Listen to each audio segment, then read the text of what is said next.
How many times have you said to yourself, I know I shouldn't be eating this, but you find yourself doing it anyway? Or do you avoid that scenario completely by not buying certain foods or keeping certain foods in your house because you know if you did, you'd overdo it? Well, I'm Jessica Persini, the founder and leader of Escape from Emotional Eating. And what do these two scenarios have in common? They boil down to learning to trust yourself with food. And in order to trust yourself with food, you must first master the skill of tuning into yourself. Now, in my last video, I asked you what stops you from tuning into yourself. And I got many responses, but there were a couple of themes in all the responses I received. The first one was this inner rebellion. What stops you from really tuning in and honoring and listening to yourself, especially when it comes to food, is this inner rebellion. It might show up as like an angry teenager or like a devil on your shoulder trying to tempt you or sabotage you when it comes to food. Another common theme was other people. That when you're around other people, that it becomes harder to really trust and tune in to yourself. For example, going out to eat and you're full or you're feeling that point of satiation and everyone else is still eating. So you feel obligated to continue eating even though you're full. And the last theme that I wanted to bring forward was just this theme of too much, right? You're too busy, too tired, you've got too much on your plate, you don't have time or energy to actually tune in. And in fact, you've been doing that, you've been overriding your system because you've been too busy and too tired for so long that you don't even know what you want or what fullness even really feels like because you've just been overriding yourself for so long. Now, I promised in that video that I would share a tip and a trick when it comes to tuning into yourself, which is what I want to share with you today. But I want to give you a heads up, a bit of a warning, that if you take what I'm about to share with you to heart and you really put it into practice, keyword practice here, it will build trust. It will build a sense of self-trust when it comes to food, but also in all areas of your life because how you do food is how you do everything. So the more that you learn to trust yourself with food, the more you will really learn to trust yourself in all aspects of your life. So here's the first thing. Tuning into yourself and really honoring what you hear internally is an act of courage. It's an act of courage because we live in a world today where there's so much consumption going on.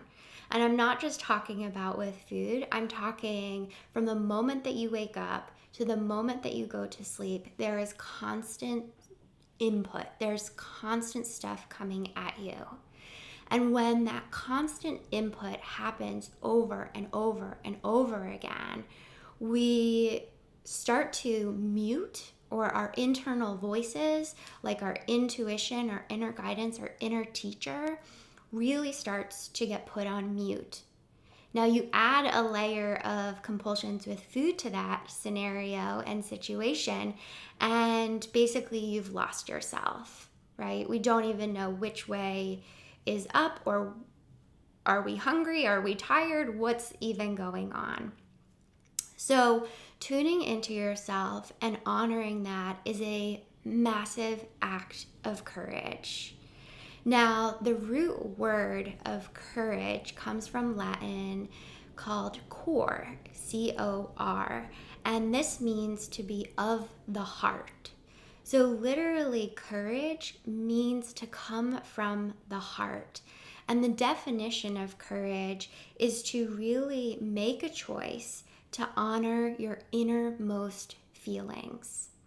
So anytime that you are honoring your truth and what is really true for you, even when it comes to the basics like food, it is an act of courage because you are honoring what's going on inside of you rather than valuing what's happening outside of you. So again, honoring yourself and trusting yourself with food or in any aspect of your life is an act of courage. Now, this is really important, what I'm about to share right here. Emotional eating is the opposite of courage. Emotional eating is the opposite of courage because when you're emotionally eating, you're ignoring and overriding what is going on internally. Emotional eating is a hiding place. It's a hiding place for people who feel too much and for high achieving women.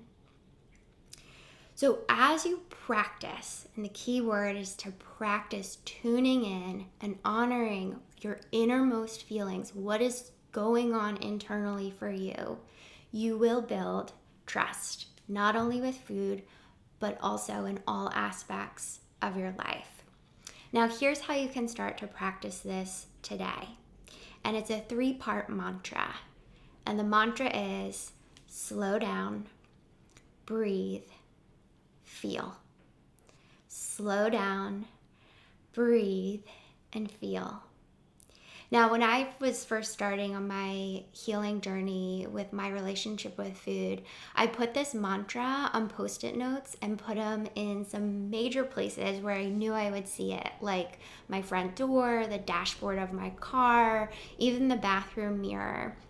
So when I would walk by, I would see the Post-it and that reminder to literally slow down, to breathe, and to feel.